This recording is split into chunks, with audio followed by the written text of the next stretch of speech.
prvi put kad sam vidio ovu izložbu, kad sam prošao kroz izložbu, pošto ja nikad ne donosim odluke što je na izložbi i tako dalje, to je sve napravljeno od strane Dejana Kršića koji je napisao knjigu o meni i on je sam sastavio tu knjigu, napisao, nije me pitao i tako dalje. Međutim, kad sam prvi put vidio izložbu, kad sam se prošao sam kroz izložbu, izgledao kao flashback, kao oni trenuci kad netko izvrši samoubistvo, skoči ispred sa zgrade pa mu cijeli život proleti u sekundi, meni je tak izložba.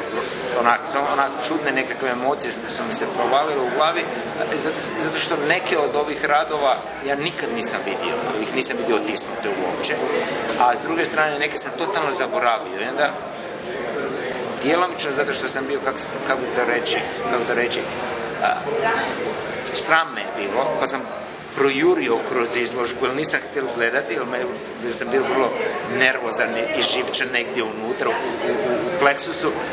Isto tako kako sam brzo prolazio, to je samo uletilo na kraj mene, onda sam izašao van, napravio sam samo...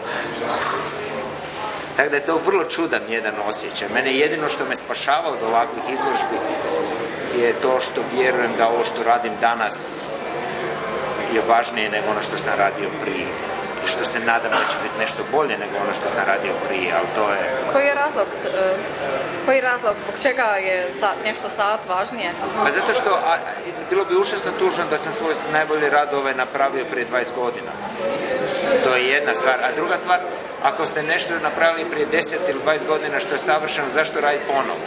Ali taj osjećaj da se može bolje, da bi trebalo bolje, da treba ne samo tehnički, nego i pameću i tako dalje, je nešto što ja mislim osobu tjera raditi ponovo i ponovo i ponovo. Zato se nadam da još uvijek nekakve iskrice pameti se mogu osjetiti u ono što radim danas. Da li je neki rad ovdje koji vas posjetio na dug nekog? Da li vam je postao dužan? Da, takvih 1000 radova postoji i to je vrlo... ima par, naročito CD-a, doista u to vrijeme LP-a, muzičari su uvijek ostali dužni, jadni i tako dalje. Međutim, kako se zove, uz većinu radova imam lijepe memorije, nema puno loših memorija. Čudnih ima nekih stvari, ali, na primjer, na 2 plakata koje sam ovdje radio za režisera i predstavu ITD-u, on je trenutno u Hagu osuđen za war criminal.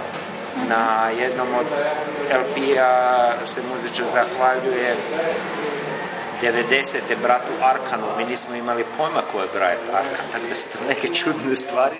Pa, dobre memorije su isto na Maribor. Čuli smo kad se otvorila izložba. Šta je to? Pa prvo bilo čudno to što sam došao posjetiti svoju staru zgradu gdje sam nekad stanovao prije 45 godina.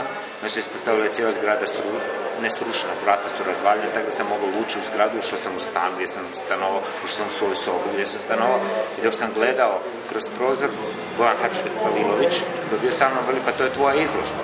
Da se ispostavilo da je to prozor preko puta. Onda sam od tamo vidio to, ako otvorimo ovaj, kako se zove zastor, tu vidjet ćete prozor gdje sam stanovao od svoje, ne znam, 2. do svoje 7. godine. I tako da je to onako dosta čudno, da se sjećam kad su to bile nekakve skulpture, nešto ozbiljno, sad sam ja. Zbog čega ste rekli da je retrospektiva vašeg rada tako malo bez veze, da je vama to bez veze? Zato što ja ipak radim prije svega svoj posao. Ja nisam to radio da bude retrospektiva. To onak zvuči kod Tutankamonova grobnica, sad je kraj. Retrospektiva, a sad je umr, gotovo. Tako da niste vi ta koji ste sakupljali, to mama? To je mama, ja ne skupljam svoje radove, ja skupljam drugih ljudi radove, ali ne svoje. Pa, mama je bila faca? Je, mama je bila faca. Mame su vrlo važne. Mame su cool.